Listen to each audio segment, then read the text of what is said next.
Hello friends, আজ আমি একটি রেসিপি শেয়ার করব তোমাদের সাথে। তো চলো, এই যে আমি ভাবলাম কাবলি ছোলা দিয়ে পনিরের একটি রেসিপি বানাবো। তো কিভাবে বানাবো দেখো, এই ছোলাগুলোকে আমি ভিজিয়ে নিয়েছি। এরপর ভিজিয়ে নেওয়ার পর আমি এগুলোকে সিদ্ধ করে নেব। এই দেখো, আমি এই কাবলি ছোলাগুলোকে সিদ্ধ করে নিয়েছি। সিদ্ধ করে নেওয়ার পর পনিরগুলোকে কেটে টুকরো টুকরো করে নিয়েছি। এরপর আমি তেলে এগুলোকে ভেজে নেব, সাদা তেলে। বন্ধুরা, আমি এগুলোকে পনিরগুলোকে হালকাভাবে একটু ভেজে নিয়েছি। তো ব্রাউন কালার চলে এসেছে। দেখো, সব পনিরগুলো আমার সুন্দরভাবে ভাজা হয়ে গেছে।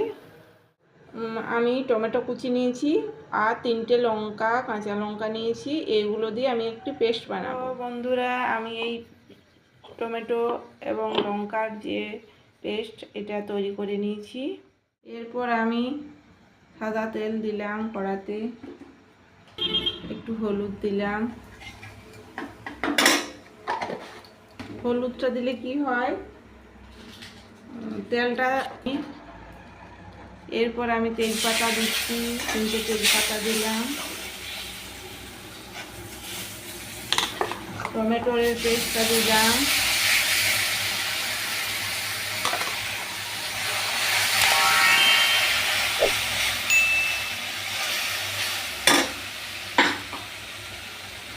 শাহি পনির মশলা একটু দিচ্ছি।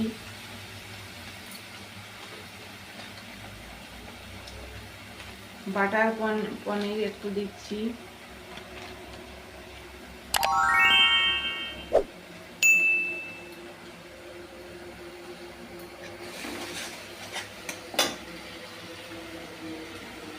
আমি একটু পোস্ত নিয়ে নিয়েছিলাম, পোস্তটাকে আমি বেটে নিয়েছিলাম।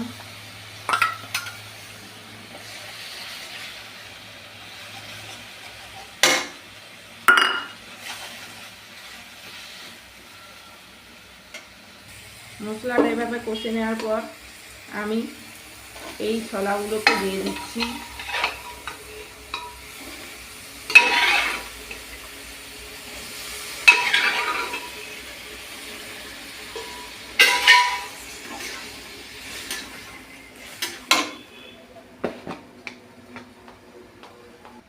কষে নেওয়ার পর আমি এই ছোলাগুলো একটু সিদ্ধ করে নিচ্ছি, মশলাটাও যাতে সিদ্ধ হয়। পরিমাণ মতো আমি লবণ দিয়ে দিচ্ছি।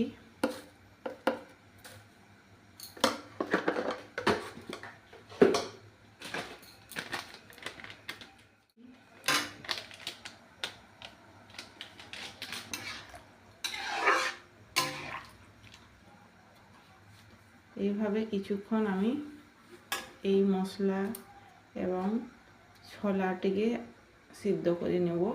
এরপর আমি পনিরের এই ভাজা টুকরোগুলোকে এই ছোলার তরকারির মধ্যে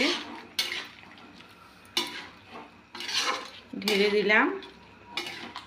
এরপর আমি এই পনির টুকরোগুলোকে একটু সিদ্ধ করে নেব।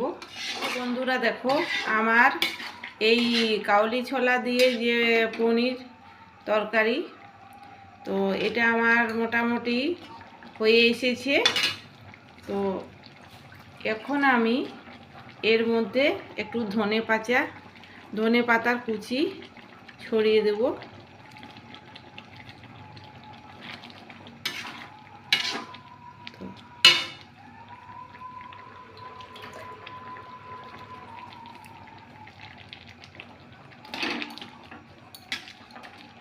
বন্ধুরা দেখো, আমার এই কাবলি ছোলা দিয়ে পনির তরকারি হয়ে গেছে।